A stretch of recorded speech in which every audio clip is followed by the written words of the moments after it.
It's really nice to be in person after 2+ years of doing virtual presentations. Is it Gunnar or Gunnar? Both are fine. I've seen your presentations at AWS Community Days, so it's nice to meet you in person. And first, I want to acknowledge just the effort that went into this. So for Mark and Miko, just a round of applause for what they've put together for us. Yeah, just amazing. I've organized conferences before, and it takes a lot of effort. And it's been a first-class type of experience all the way through, from the facilities. I have a photographer here. I've never been at a conference where I've had a photographer. So, yeah, it's just been first class all the way. We haven't paid him to say that. Right. So my presentation today is about reliability, and we'll talk about automation and Agile together. It might be a little bit different than the automation that we've been talking about for the most of the time, but hopefully it'll spark some interest and maybe some thoughts for how you do things. So this is me, and this is my typical co-presenter, Eric. That's not actually him. That's from, but you can kind of see the resemblance, right? A little bit. Let me go back there to there. Kind of. That's the IT crowd. So this is the agenda. We're going to try to get through it. We, have a little bit less time than I might typically have for this type of talk. So we'll go through quickly and see if we can have questions at the end. A little bit of background. I work for Capital One. I'm an Agile lead there. That's probably called different things at different companies, but I help the team deliver work. So at Capital One, we're really set up for success well. Our operating model is you build it, you own it. So we really don't have any code handoffs. We integrate SRE into every team, and I made up the hashtag, we are all SRE. It kind of looks like this. You break it, you bought it. So you built that code, you own that code. Whatever happens to that code, you're responsible for it. We have good cloud resource data at Capital One. So we're well structured, the data is accessible. We really can look at whatever we need to look at any given time. It's kind of like our data lake, Loch Ness. And we have stable systems. So we have good production monitoring, we have automated recovery. So a lot of the things we're talking about here at SRE, we already have, thankfully. So we really should be in a spot where we can just sit back, have a proper tea, and relax. But as we know, there's always something that needs attention in the systems. So we talked about some of those things, patching, new regulations, Log4j, something's always going to come up. And unfortunately, we can't automate everything. We try to, but there's going to be things. So how do we let people know what needs done when those new things needs done? Everyone knows this. It's everyone's favorite, email, obviously. And you see this huge list of emails. So we were sending out emails. This needs to be done. And people just created filters for those emails, and they were auto-filtered out. And so what we saw was an organized list that told people what they needed to do. The developer saw basically just radio static. It became a blur to them. So we needed to bridge this gap of information and action. And that's really, all the talks about providing the information to developers and providing the information, we still have this problem of how do we make sure people take action. And for job security, the answer is going to be, of course, Agile. Agile is definitely the answer. I need to keep my job, so that's the way it happens. So this was the approach we took.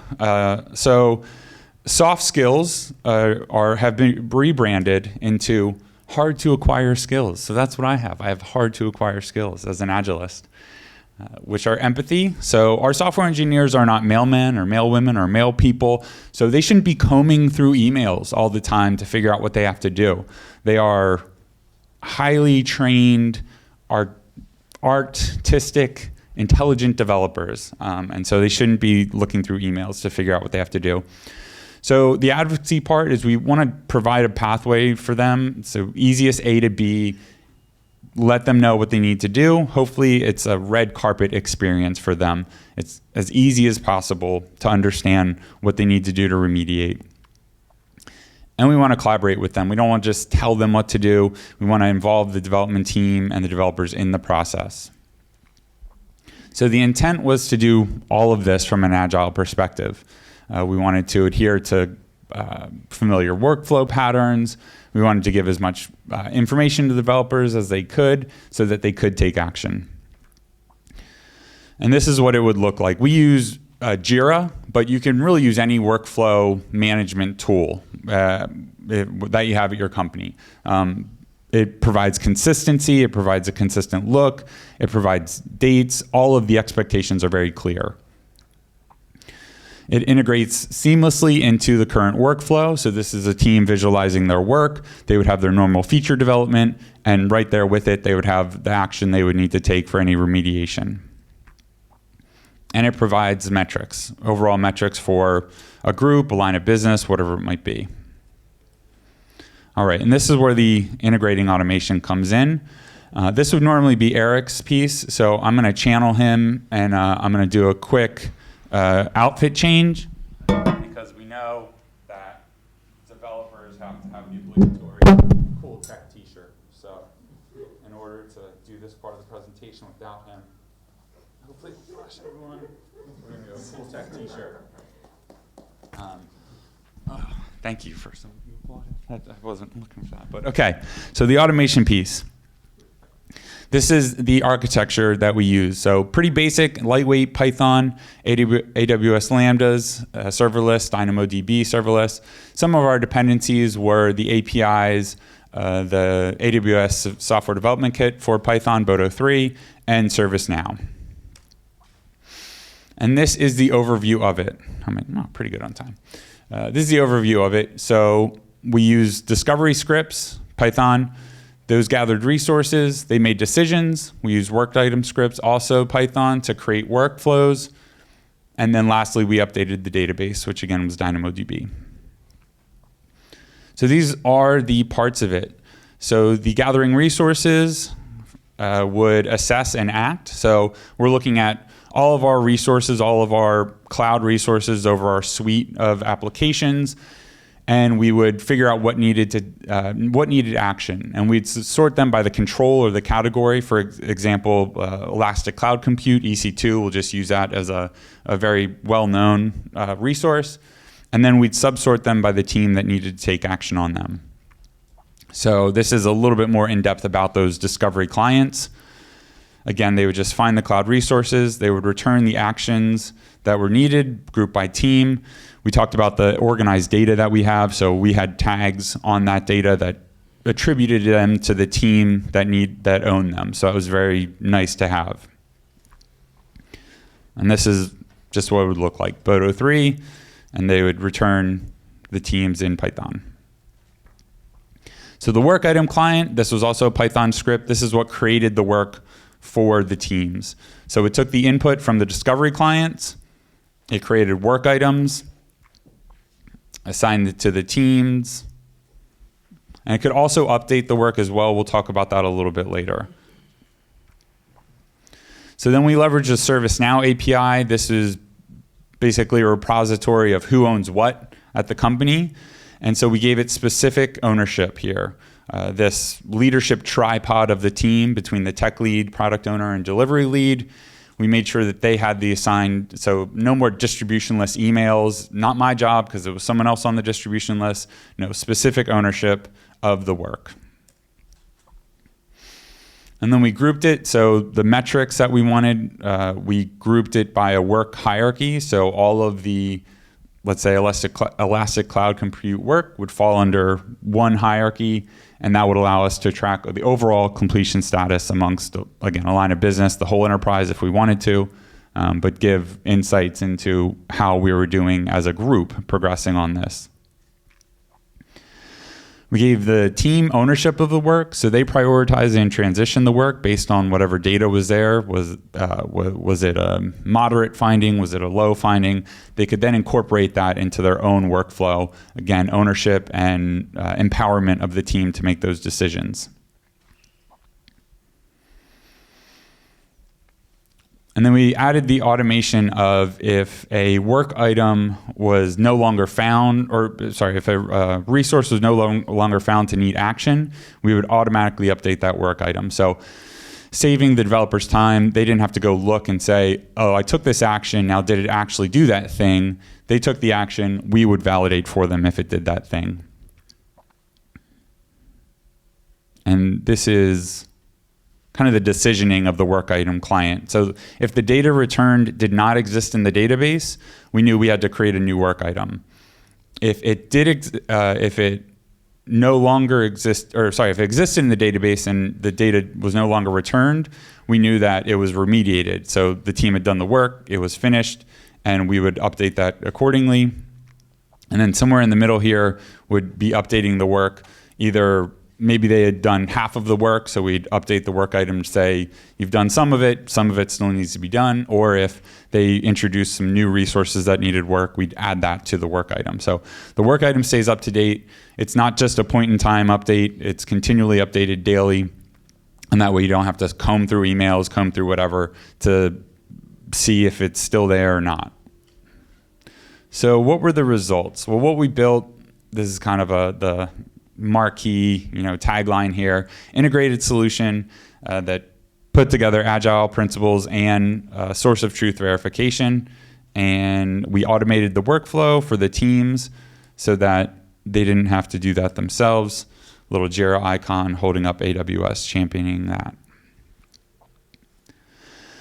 All right, but then and now, do people actually use it? So some of the talks here are more proof of concept. So our proof of concept was 8 control categories and 2 application teams, kind of like when doctors can't get approvals for medical funding, they just test on themselves. I mean, not really, but that's kind of the analogy I thought of. We kind of self-tested on our own teams. And currently, we have 50 control categories and over 1,300 applications or teams that are using this automation, and it's an enterprise-wide tool. Of course, a lot of iteration came in between there, and that, again, was making sure we collaborated with the teams, ensuring that we heard what they needed, making updates to the automation, making updates to what information we would provide with those work items.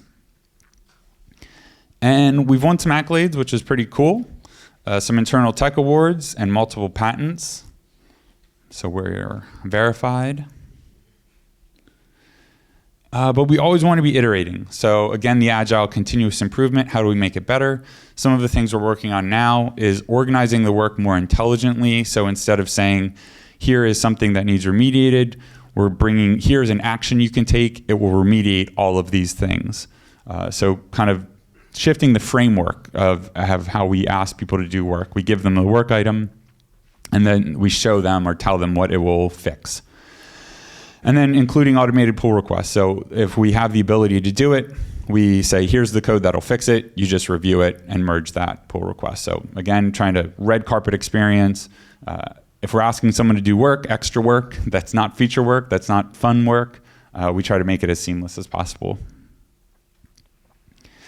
And I just wanted to end with a quote. So the tech community is definitely eccentric, can be impetuous, but we are a family. So again, thank you to everyone for being here, coming together, sharing ideas, sharing thoughts. That's how we grow as a family. Does anyone know what revolutionary tech person this quote's from?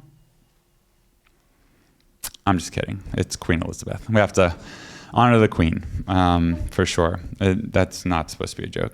That's, truly her. And that is all I have. So Q&D is questions and discussions because I might not have the answer. So it's not Q&A necessarily. That's my contact information. Really appreciate everyone listening. I'm not very creative, but I do create little stickers. So if you want to grab one, if you have kids or whatever, proves that you were at a conference, I guess. So they're in the back.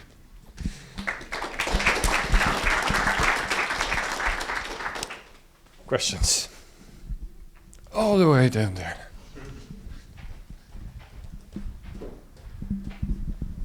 Hi, thanks for that. You mentioned about you updating the work items as things change. was there any chance of teams losing, sort of, they understood the work item to start with, and then it changed a few weeks later? Was there any chance where things got lost? Yeah, good question. So we would only update resource. So the core action would remain the same. It would just be, for consistency, if they had Elastic Cloud Compute that needed patched, say they had 7 instances of it, we would update. If they did 3 of them, we would see that in the database, update, comment on the work item, say these 3 have been updated, you have 4 remaining. So we wouldn't update it drastically enough that there would be new intent or new understanding that would be needed. If that happened, we would create a separate work item, separate descriptor, with kind of the description providing that new type of action that needed to happen. So we tried to keep it as clear and consistent as possible for the teams. Okay, thanks. Just one quick follow-up on that. Sure, With you keeping just the overall intent the same, but the scope might change as more things are found or things are resolved. Right. Did you find teams actually went back to read it to see, 3 more things this week? Were teams proactive enough?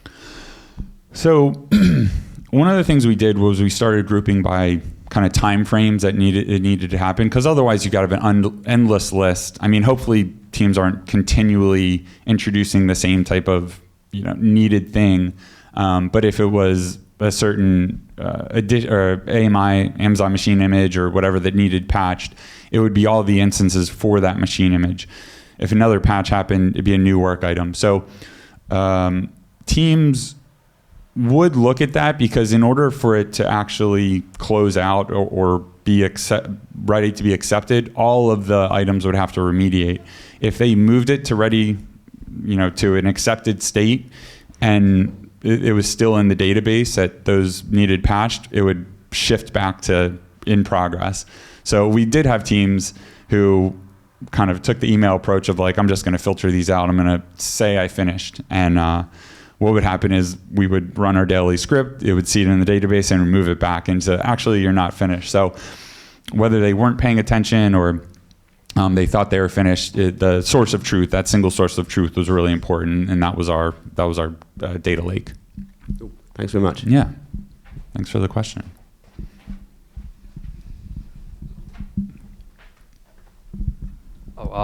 When you find a new item, do you create a new script to search for it, or are you updating an existing script? So if there's a new resource or control, that would be a new script. So the discovery clients, every Python script was particular to a control we were trying to do. So when I said we started with 8 controls, that would be 8 separate scripts. As we added new controls, new scripts for those.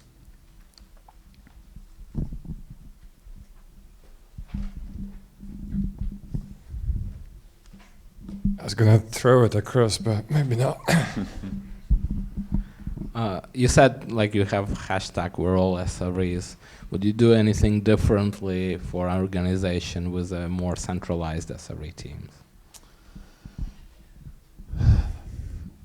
I guess what I would see there is probably the SRE team would be receiving these items maybe, but they might also be creating the automation to create those items. So, I mean, we were a team that not only created this automation, but we also used it on our, so like we were also a feature team. So part of our job was to track some of these things, but we were feeling the pain points as well. And I remember Eric and I were like, we can't keep doing this. Like, we hate getting these emails. Everyone else definitely hates getting these emails. And so that's where it originated. That was kind of the genesis of this explorative process we did. In terms of if it's centralized, yeah, we're very spoiled in that the expectation is that all teams kind of take care of it. I guess I would crowdsource that to everyone. If you do have a centralized SRE team, do you see the SRE team getting these items and working them? Like, how would that work? I don't think so. No? Okay. Any thought on? No, the reason why I'm saying is because I led a central SRE team. Because we're not close to a lot of the things, it's hard for us to do that. Okay. So. Okay. Yeah. Is it yes if it's legacy or something that's still in life? Isn't actively working on that product? Sure. Right. So kind of the feature teams moved on to something else, but that code needs these patching, needs these kind of cyclical type of things.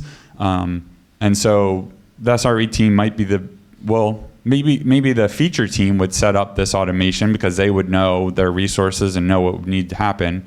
And then the SRE team would get these tickets, these items. Yeah, my main concern, like in your scenario, you have this natural distributions Right. of work items across the org. Right. Whereas if you have a centralized team, they'll just be bombarded with the work items. And they might like get into the same spot as email. They're just like, oh, this coming from the system. It's an endless stream of stuff we need to do, and we can't like progress anywhere else. Yeah. So one of the things we did add to that was the criticality level. And for prioritization, so we would add a high, critical, medium, or low. So that did allow teams to take a more subjective approach or more intelligent approach to what they would prioritize doing, so that it wasn't as just like everything's equal. I feel overwhelmed by this stream of incoming work. At least I can look at the highest priority stuff first. So that was one of the things in our many iterations that was the feedback was, can you give us some indication of criticality, some indication of like impact here? But I understand what you're saying. It could kind of be the same as like just work streaming in nonstop. Thank you. Yeah, good question. Any other questions? Okay. So just a quick one. Since you implemented this style of system, how much time would you say that your feature or product teams were spending per sprint on these items? So we call this run the engine work, or there's a whole lot of acronyms and different phrases people use for it.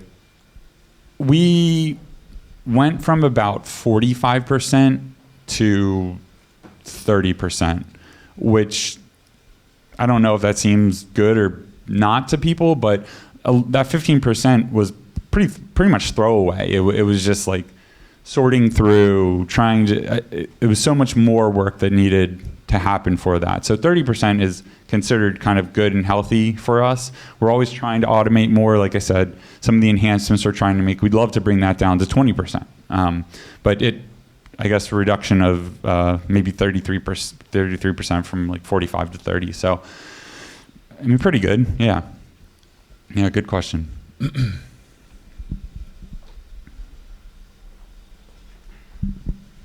Okay, last chance. Anybody? All right. All right. Thank you very much. Yeah, thank you. And again, I would just say thank you for being here. I mean, it's amazing that everyone's taking the time. I've talked to people that have traveled from all over, so it's really incredible. And I hope your organizations value that you're investing in coming here and trying to figure out how to do things better. So, very cool.